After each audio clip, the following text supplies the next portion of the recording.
everyone, it's Carson with Gtechniq, and today I'm going to go ahead and demo how to use our Panel Wipe and Crystal Serum Light Exo Kit, which is a flagship coating that's solvent-based, and it's going to give you 5 years of durability on your high-gloss clear coat vehicle. So before us today, I think it's important to talk a little bit about prep. We've gone on ahead and done a decontamination wash, clay bar, and a single-step correction on this vehicle.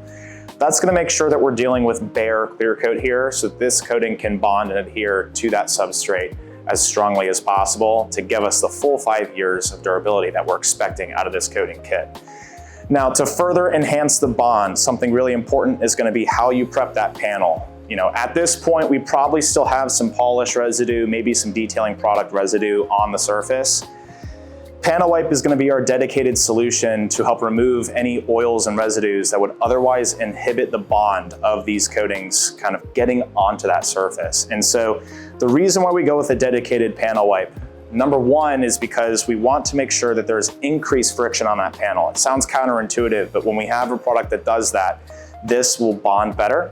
Secondly, it's going to prevent any haze or issues or improper bond, which is going to be a lot easier to level off these products when you use a prep like this. Now, Panel Wipe is a blend of alcohols. There's different alcohols for different purposes, such as rubbing alcohol, or commonly known as isopropyl or IPA. Isopropyl is going to do a really good job at removing anything hydrophobic on the surface. We also have a different alcohol blend in here that's going to remove everything that isopropyl does a poor job of, such as removing hydrophilic residues that are commonly found in diminishing abrasive polishes and compounds that are modern on the market today. So that's what Panel Wipe is for. As far as its use goes, I'm going to use a general purpose utility microfiber. This is specifically our MF1, which is going to be about a 300 GSM 70/30 ultrasonic cut edgeless towel that's going to prevent scratching of your panels. What we're going to do is we're going to spray that Panel Wipe directly into the towel. 2 to 3 sprays is really all you need for about half of this hood, or if it's a smaller panel like a fender, that will do the entire section. What we're going to do is go in straight line motions, kind of effectively pulling any residue into our towel. We'll see probably a little bit of a ghost or a kind of a trail of that residue. That's going to kind of vaporize off of that panel very quickly after we've wiped it.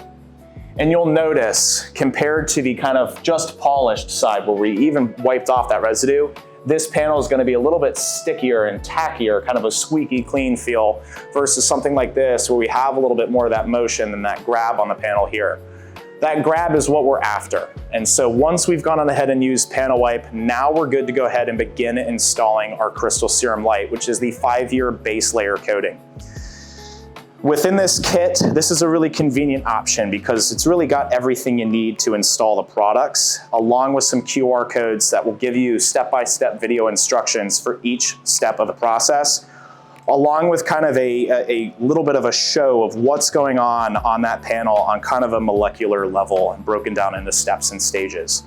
Step 1 is going to be that 5-year base layer, which is Crystal Serum Light. So Crystal Serum Light can be used standalone. You can also use it in addition to the Exo. And so what Crystal Serum Light's going to do is it's going to give you that base layer foundation. So it's really focused on overall oxidation prevention, UV rejection, and overall kind of self-cleaning effect of the vehicle. Now, the other cool thing with this is with that self-cleaning is going to come excellent hydrophobics, oleophobics, gloss, and slickness.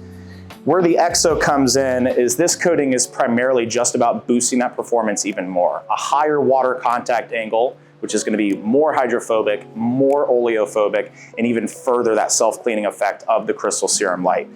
Now, the cool thing with this kit, pop this out. If you want to scan those instructions, you can do so.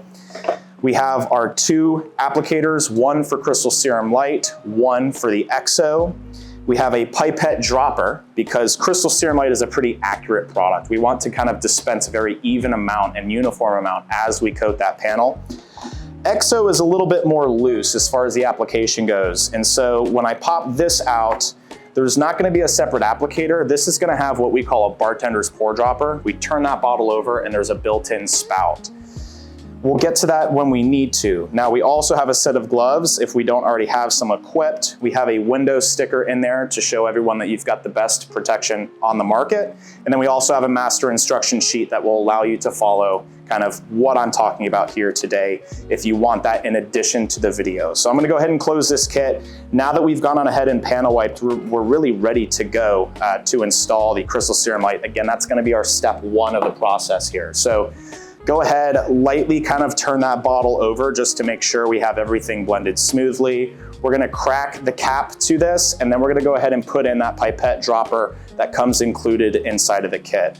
Now, I like to go ahead and remove this seal here. So I just squeeze and pop that off, and I'll go ahead and screw in my dropper. Now, as far as priming this applicator pad goes, I'm gonna do about 3 to 4 pipettes.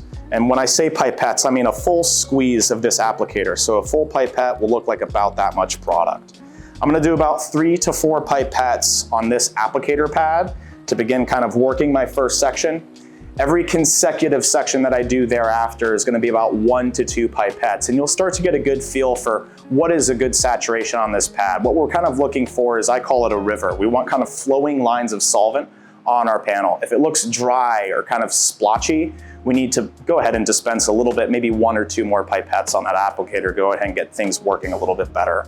So I'm gonna go ahead and begin dispensing, and I'll keep talking through the product. Now, as far as this applicator goes, you can just saturate a section of it. I like to do the entire face of the applicator. It's not super technical. So you can go in zigzags, straight line motions, however you want to go ahead and evenly saturate that applicator. Now, it's important that you close the bottle while we kind of come back to it every section. We want that formula to stay the same throughout our hour and a half of installing this coating product.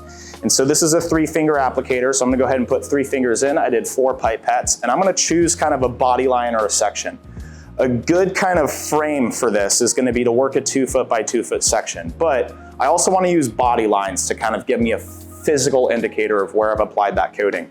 And so I notice on this Chevy here, we kind of have a split body line here, we have a body line here, we have a center mark that's a little harder to see, and same on the opposite end of the hood. So I'm actually gonna do kind of this section here.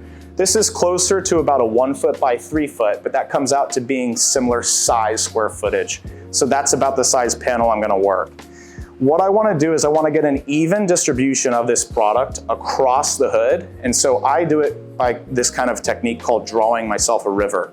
So I'm gonna take this section, and I'm gonna draw myself a river through my kind of section that I'm applying product to.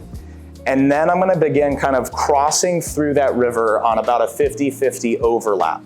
And so I'm going up and down, and now I'm going left and right. You'll notice every time I'm kind of going back through that river, I'm pulling a little bit more solvent or product into my applicator so that I have an even distribution across all 4 corners of that surface area that I'm intending to coat.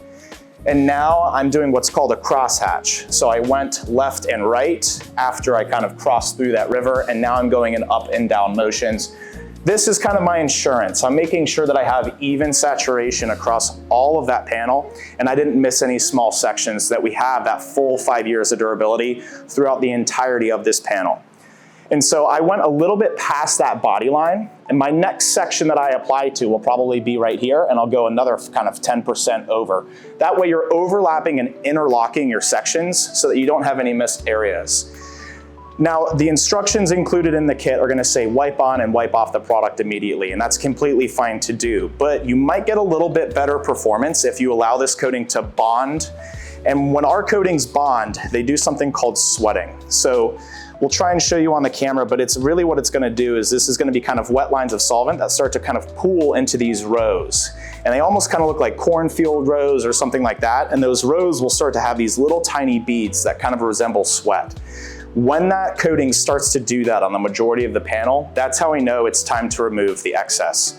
Now, humidity and temperature are gonna play a role in it. The cool thing is, because this is such an easy to use product, most vehicles, when you're working between about 39 degrees Fahrenheit all the way up to about 85 degrees Fahrenheit and around 40 to 80, 90% humidity, it's gonna fall within about a 30-second flash time. So we're probably at that window now.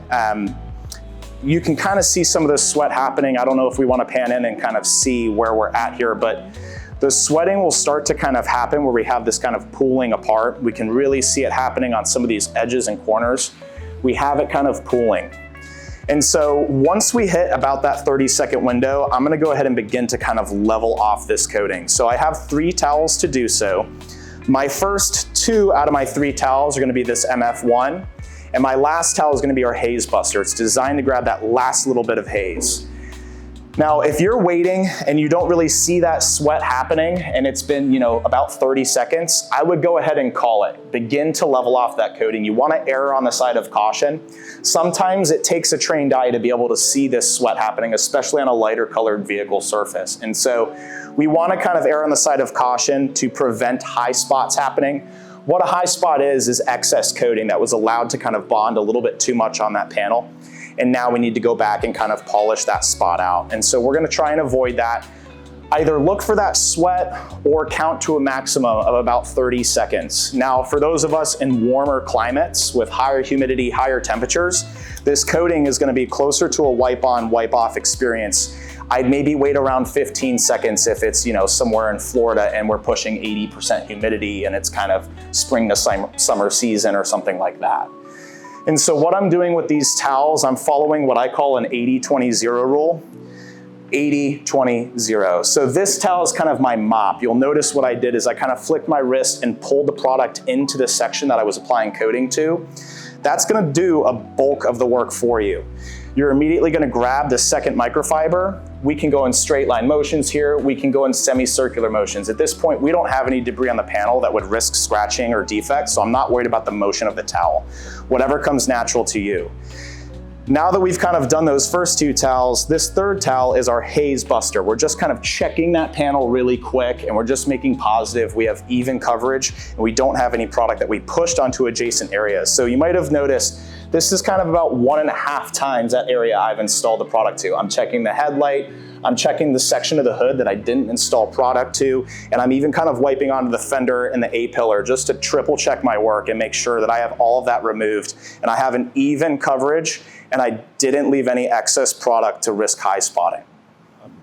So stay tuned, we're gonna go back, we're gonna also coat this with our EXO, which is our 2-year ultra hydrophobic top coat. Realistically, the kind of time window to do this is about 1 to 12 hours after you've done CSL. So install your Crystal Serum Light. If you're doing the optional EXO top coat with our CSL EXO kit, anytime within about 1 to 12 hours after you've installed CSL, you've got the green light to go ahead and install this. And this is a very similar application. Same towel technique, same application technique. So stay tuned for that. All right, welcome back. It's been about an hour and a half. We've gone on ahead and actually coated the entire vehicle. And so we're back to the place we started at with Crystal Serum Light. And the cool thing with that is because that minimum waiting time to top CSL with EXO is just 1 hour, and it naturally takes us about an hour to work our way around the surface with Crystal Serum Light. By the time we're back at originating point, we can go ahead and just switch products. Let's go ahead and go with EXO. We've swapped out our towels. I don't want to use the same towels that I did with Crystal Serum Light. And EXO is a really playful product. And the cool thing is you actually have a little bit more working time with EXO, but we will notice it actually kind of sweats a little bit faster than Crystal Serum Light when it's installed on top of it. And the reason why is because that paint now is so saturated with Crystal Serum Light, there's not a whole lot more absorption that we can do. So that EXO is gonna kind of set up really quick. The cool thing is you really have up to about 45 seconds or so, maybe even up to 60 in cooler, more northern environments with less humidity to kind of get that coating leveled with a 3-towel system. And we're doing the same thing, 3-towel system, 80-20-0 rule with that kind of towel 1, 2, and 3. That third towel, really just our check towel. We're not trying to remove a lot of residue with that. But we've got our secondary applicator that was included in the kit. I'm gonna go ahead and crack this seal to EXO. And this is really the only difference in application between the products is this comes with an included dropper. So to prime my pad, I'll probably hold the bottle for about 3 seconds or so. And I've got the whole face of that saturated. Same deal here, I wanna close that cap to prevent the solvent evaporating as I kind of piecemeal this vehicle and get it all coated. I'm following the same technique. I'm gonna do that river. and then I'm gonna go ahead and start crossing through at about that 50-50 overlap. And lighter colored vehicles, this might be a little bit more difficult to see, but once you kind of get the angle and eye for it, it becomes very evident of where have I applied the XO and where do I need to. But a nice kind of, I call it a fail-safe method, is to come back through and do that secondary crosshatch to make positive that we have an even application. And you'll notice that it's very smooth at this point. That CSL is already kind of going to work on that underneath layer. I'm gonna frame this out just to make sure that I have even coverage. And again, we have up to about 45 or 60 seconds to get this coating kind of reacted and off. Now, if it's your first time and you really want to be on the safe side of things and you're like, hey, maybe I'm not worried about that extra 10% bonding and I'm okay with 4 years, not 5 years of coating. I just wanna make positive, I mitigate that risk of high spots, we can go ahead and wipe on, wipe off with that if you're comfortable. But as you get experience with this and as you start doing more cars, you'll start to be able to notice where that sweat is happening. You can get a trained eye and kind of see, okay, I have some happening in this corner. It's starting to happen right around here. We have these kind of lines of product pulling apart. Some people call it cornfields, some people call it sweating. It's all gonna look different to the different eye, but you're gonna get a trained eye for it. So I can see on this panel, we have that starting to happen. Once it happens in about 3/4 or so, maybe even a little bit more of that panel, I'm gonna go ahead and grab that first towel and begin to level. Same technique as before. I'm gonna grab that towel 1. This is my kind of mop. I'm making sure that I'm pushing the product back into that section. I don't wanna accidentally kind of duplicate my section and have to work more surface area with towel 2 and 3. Anything that towel 1 touches needs to be touched with 2 and 3 because that towel 1 is gonna get so much solvent load all saturated in it that can cause high spots if you accidentally touch a section and kind of leave it to dry. So I'm gonna cross back through. With my towel 2, there's much less technique to it. I can kind of go in straight line motions, semicircular motions, whatever I wanna do as long as I'm crossing through that panel. Towel 3, not reinventing the wheel here, about 1.5 times that size of my working area, just checking through, making positive I don't have any high spots. What a high spot looks like, most people will say it's kind of similar to an oil slick look. And so a high spot will actually just kind of look like a little bit of excess product that we kind of missed. So if I kind of look and use my eye at the opposite angle as these overhead lights, I can start to see I just have this kind of slick, oily film right there. That would be what a high spot's gonna kind of look like. So I'll just go back with my 3 towel system, wipe with 1, double check with 2, and my insurance towel is 3, is just making sure I don't have any high spots. That's really all she wrote with this, guys. It's a pretty straightforward process. As far as coverage goes, I'll use that 3 towel system throughout, same as with Crystal Serum Light. As these towels begin to get saturated, I'll fold them to a new corner. I usually do that about 1 full panel. Once I've used all 8 corners of this towel, I'll swap this out for a fresh one. These towels probably shouldn't get used again for paint use. They won't crystallize in your towel because these coatings that we're using today, both Crystal Serum Light and XO, are clear coat specific coatings. They won't harden in your towel because there's no clear coat in these, but they will become hydrophobic and water repellent. So their purpose as a microfiber becomes diminished. So I would downgrade these to something like kind of drying wheels out or some type of floor mat use or carpet shampooing to mop things up. You get the gist of it. So they'll kind of become shop towels after this point. Take a look at the products. They're available today. Thank you for tuning in.